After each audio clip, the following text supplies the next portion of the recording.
अगर कोई इंसान हर समय आपके लिए मौजूद हो, आपके अच्छे दिनों में, आपके बुरे दिनों में, आपकी चुप्पियों में, आपकी टूटन में, लेकिन फिर भी आपको अकेलापन महसूस हो, तो क्या आप सच में साथ हैं? ये कहानी उन्हीं रिश्तों की है जहाँ दोस्ती प्यार बन जाती है, लेकिन डर, चुप्पी और अधूरे फैसले उसे तोड़ देते हैं। ये कहानी है we are there for each other, जहाँ हम साथ हैं कहना आसान था, लेकिन निभाना सबसे मुश्किल। कहानी दोस्ती से शुरू होती है, लेकिन धीरे धीरे ये उस खालीपन की कहानी बन जाती है जो तब पैदा होता है जब इंसान किसी के बहुत पास होता है, फिर भी अधूरा महसूस करता है। We are there for each other सिर्फ एक लव स्टोरी नहीं है, ये उन रिश्तों की कहानी है जहाँ लोग साथ होते हुए भी एक दूसरे तक पूरी तरह पहुँच नहीं पाते। कहानी 4 दोस्तों के इर्द गिर्द घूमती है, जिनमें सागर और मलार सबसे ज्यादा अहम हैं। ये चारों कॉलेज की पढ़ाई पूरी कर चुके हैं और अब जिंदगी के उस मोड़ पर खड़े हैं जहाँ सब कुछ बदल रहा है। करियर, रिश्ते, सपने और खुद की पहचान। सागर एक ऐसा लड़का है जो बाहर से बहुत समझदार, शांत और भरोसेमंद लगता है। वो हर किसी के लिए मौजूद रहता है, हर दोस्त की बात सुनता है, हर मुश्किल में साथ खड़ा रहता है, लेकिन अंदर से वह बहुत उलझा हुआ है। उसे नहीं पता कि वो खुद क्या चाहता है।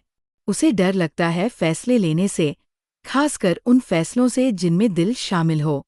उसे लगता है कि अगर उसने किसी रिश्ते को नाम दिया तो शायद वह उसे निभा नहीं पाएगा, इसलिए वो आधे रास्ते पर रुक जाता है। न पूरी तरह आगे बढ़ता है, न पूरी तरह पीछे हटता है। मलार सागर से बिल्कुल अलग है। वह भावनाओं से जीने वाली लड़की है। उसके लिए रिश्ते सिर्फ साथ बैठने या बातें करने तक सीमित नहीं हैं। वह पूरी तरह जुड़ना चाहती है, बिना डर के, बिना शर्त के। मलार सागर की सबसे करीबी दोस्त है, लेकिन उसके दिल में ये दोस्ती कब प्यार में बदल गई, ये उसे खुद भी ठीक से नहीं पता चला। वह सागर के साथ हर मुश्किल में खड़ी रही है, हर गिरावट में उसका हाथ थामा है और बदले में कुछ मांगा नहीं। उसने कभी सागर पर दबाव नहीं डाला, कभी सवाल नहीं किए, क्योंकि वह सोचती थी कि प्यार को समय देना चाहिए। बाकी 2 दोस्त भी इस कहानी का अहम हिस्सा है। वे सिर्फ साइड कैरेक्टर नहीं हैं, बल्कि इस समूह की अलग-अलग आवाजें हैं। कोई करियर को लेकर उलझा हुआ है, कोई परिवार की उम्मीदों से दबा हुआ है, कोई अपने पुराने फैसलों पर पछता रहा है। चारों की दोस्ती बाहर से मजबूत दिखती है, लेकिन हर कोई अंदर से कुछ न कुछ खोया हुआ है। इसी बीच चारों मिलकर एक रोड ट्रिप का प्लान बनाते हैं। ये ट्रिप उनके लिए सिर्फ घूमने फिरने का मौका नहीं है, बल्कि एक तरह से जिंदगी से ब्रेक लेने की कोशिश है। शहर की भागदौड़, जिम्मेदारियों और सवालों से दूर, कुछ दिनों के लिए खुद को हल्का महसूस करने की चाह। गाड़ी में बैठते ही शुरुआत में सब कुछ हल्का फुल्का लगता है। म्यूजिक, हंसी, मजाक, रास्तों की बातें। लेकिन जैसे जैसे रास्ता आगे बढ़ता है, वैसे वैसे चुप्पियां गहरी होती जाती है। इस ट्रिप के दौरान सागर और मलार के बीच का रिश्ता और भी साफ दिखने लगता है। वे एक दूसरे के बहुत पास होते हैं, लेकिन कुछ कहा नहीं जाता। कभी मलार सागर की तरफ देखती है, कुछ कहने के लिए, लेकिन फिर रुक जाती है। कभी सागर कुछ कहना चाहता है, लेकिन डर के कारण बात बदल देता है। ये अधूरापन दोनों को अंदर से परेशान करता है, लेकिन सबसे ज्यादा असर मलार पर पड़ता है। मलार को धीरे धीरे ये एहसास होने लगता है कि वो अकेले ही इस रिश्ते को खींच रही है। वह हमेशा मौजूद है, लेकिन सागर सिर्फ तब मौजूद होता है जब उसे सहारे की जरूरत होती है। जब बात रिश्ते को आगे ले जाने की आती है, तो सागर पीछे हट जाता है। मलार खुद से सवाल करने लगती है कि क्या ये दोस्ती ही उसका भविष्य है, या वो सिर्फ खुद को बहला रही है। रास्ते में कुछ ऐसे पल आते हैं जहां भावनाएं सतह पर आ जाती है। किसी छोटे से झगड़े में, किसी तंज में, किसी अचानक चुप्पी में। एक रात जब सब लोग किसी ढाबे पर रुकते हैं और बाकी दोस्त बातों में लगे होते हैं, सागर और मलार कुछ देर अकेले बैठते हैं। वहां बहुत कुछ कहा जा सकता था, लेकिन फिर वही खामोशी। मलार का दिल भारी हो जाता है। उसे लगता है कि अगर आज भी कुछ नहीं बदला, तो शायद कभी नहीं बदलेगा।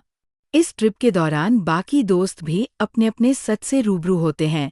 कोई मानता है कि उसने गलत करियर चुन लिया है, कोई स्वीकार करता है कि वह परिवार की उम्मीदों में खुद को खो चुका है। ये यात्रा सबके लिए एक आईना बन जाती है, जहाँ वे खुद को बिना किसी बहाने के देखने लगते हैं। एक मोड़ ऐसा आता है जहाँ मलार अब और चुप नहीं रह पाती। उसका दर्द किसी गुस्से में नहीं, बल्कि थकान में बाहर आता है। वह सागर से पूछती है कि आखिर वो क्या चाहता है। क्या वह कभी इस रिश्ते को नाम देगा, या यह दोस्ती हमेशा ऐसे ही अधूरी रहेगी? मलार रोती नहीं, चिल्लाती नहीं, बस सच बोलती है। और यही सच सबसे ज्यादा भारी होता है। सागर पहली बार खुद को कोने में खड़ा महसूस करता है। उसे एहसास होता है कि उसने मलार को कभी साफ जवाब नहीं दिया। उसने उसे रोका नहीं, लेकिन छोड़ा भी नहीं। उसने अपने डर को मलार के दिल से ज्यादा अहम समझा। यह एहसास सागर को अंदर से तोड़ देता है, लेकिन फिर भी वो तुरंत बदल नहीं पाता, क्योंकि डर सिर्फ समझ लेने से खत्म नहीं होता। मलार यहाँ एक बहुत बड़ा फैसला लेती है। वह पहली बार खुद को चुनती है। वह तय करती है कि वह अब आधे रिश्ते में नहीं रहेगी। वह सागर से दूरी बना लेती है, बदले के लिए नहीं, बल्कि खुद को बचाने के लिए। ये दूरी कहानी का सबसे दर्दनाक हिस्सा है।